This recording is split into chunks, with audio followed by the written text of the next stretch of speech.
கொடுத்தேன், இது என்னம்மா அப்படின்னு கேட்கும்போது அவங்க அம்மா சொன்னாங்க, இது வந்து கல்கட்டா சக்தி அப்படின்னு சொன்னாங்க, கல்கட்டா காளி அப்படின்னு சொன்னாங்க. அப்போ தான் வந்து காளி பற்றி ஒரு பாட்டும் பாடினாங்க அப்படின்னு சொல்லும்போது, ஸோ துணிவே சக்திக்கு அப்புறம் இது வேறையாம்மா, இதுவும் இப்போ மீம்ஸ் ட்ரெண்டாக போட்டு ட்ரால் பண்ண போகிறாங்கம்மா அப்படின்லாம் சொன்னதெல்லாம் நல்லா இருந்தது அப்படின்னு சொல்லும்போது, அதெல்லாம் ஓப்பன் டாக்காக இருந்தது, ரொம்ப யதார்த்தமாக இருந்தது அப்படின்னு தான் சொல்லணும்.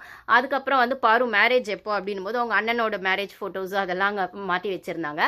அவங்க அக்காவோடதெல்லாம் மாட்டி வச்சிருக்கும் போது இன்னொரு ஆணி அடித்து வச்சுருக்காங்க. அங்கே வந்து நெக்ஸ்ட்டு பாருவோட தான் மாட்டணும் மேரேஜ் ஃபோட்டோனா எப்போன்னு கேட்டுட்ருக்காங்க அப்படிங்கிற மாதிரி பாரு சொல்லுவாங்க ஆங்கர் கிட்ட. அப்போ ஆங்கர் வந்து சொல்லுவார், இந்த மாதிரி வந்து ஆணியில் வந்து ஒற்றை வந்ததெல்லாம் நான் இப்போ தான் பார்க்குறேன், அப்போ வந்து உங்களுக்கு எப்போ மேரேஜ் ஆக போகுதுன்றதுக்கு அவங்க ஆணி அடித்து வச்சுட்டாங்க அந்த ஃபோட்டோவை மாட்டுறதுக்கு. ஆனால் நீங்கள் தான் இன்னும் மேரேஜ் பண்ணிக்கல, ஆணியில் ஒற்றை வந்து நான் இப்போ தான் ஃபஸ்ட் டைம் பார்க்குறேன்னு சொன்னதெல்லாம் நல்லாவே இருந்தது.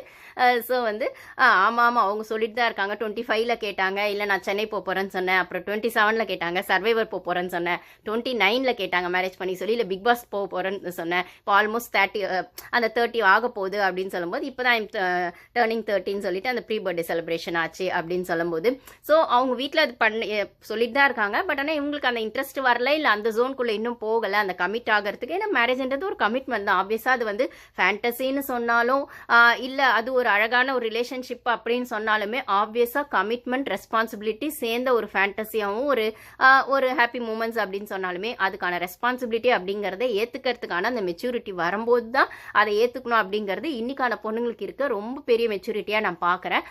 பசங்களுக்கும் சரி, அப்போ அந்த காலத்தில் பெரியவங்க சொல்கிறாங்க அப்படிங்கிறதுக்காக பேருக்கு ஒரு மேரேஜ் பண்ணிட்டு அந்த ஒரு பேரண்டிங் அப்படிங்கிற விஷயத்துலேயும் ஒரு புரிதல் இல்லாமல், ரெஸ்பான்சிபிலிட்டி அப்படிங்கிறத பற்றினும் ஒரு அவேர்னஸ் இல்லாமல், அப்போ வந்து 20ஸ்லையோ 21லையோ இல்லை பிஃபோர் 20ஸ்லாம் மேரேஜ் பண்ண பொண்ணுங்க அப்படிலாம் சொல்லும்போது அவங்களுக்கு அந்த மேரேஜ் பற்றின புரிதலே இல்லை. அது ஒரு ஃபேண்டசியாவே இல்லை. ஊரில் சொல்கிறாங்க மேரேஜ்னா வந்து சாப்பாடு போடுவாங்க, வந்து அது குயின் மாதிரி ட்ரெஸ் பண்ணிக்க முடியும், அதுக்கப்புறம் ஒரு மாதத்துக்கு எல்லாரும் கொண்டாடுவாங்க புது கப்பல்னு. ஆனால் அதுக்கப்புறம் அந்த மேரேஜ்க்கு ஒரு ரெஸ்பான்சிபிலிட்டிஸும் அந்த கமிட்மெண்ட்ஸையும் அவங்க புரிஞ்சுக்கிட்டோ மெச்சூர்டாவோ ஹேண்டில் பண்ணுறதுக்கான பக்குவம் இல்லாமல் அந்த மாதிரி விஷயங்கள்லாம் இருக்குது அப்படின்னு சொல்லும்போது, இப்போ வந்து அதுக்கான மெச்சூரிட்டியோட இன்னைக்கான ஜென்ரேஷன் அதை ஹேண்டில் பண்ணுறது பார்க்கறதுக்கு ரொம்ப நல்லாவே இருக்குன்னு சொல்லணும். ஸோ இருந்தாலுமே 30 ஆக போகுது அப்படின்னும் போது பாருவோட பேரண்ட்ஸா இல்லை பாருவோட அக்காவா அண்ணாவா அவங்க ஃபேமிலியில் அவங்களுக்கான ஒரு அக்கறையோ அந்த கவலையோ இருக்கும், இன்னும் இந்த பொண்ணு மேரேஜ் பண்ணலையே அப்படின்னும் போது. ஸோ இப்போ தான் அவங்களுக்கு அந்த மேரேஜ்க்கான இன்ட்ரெஸ்ட் வந்திருக்குன்றதை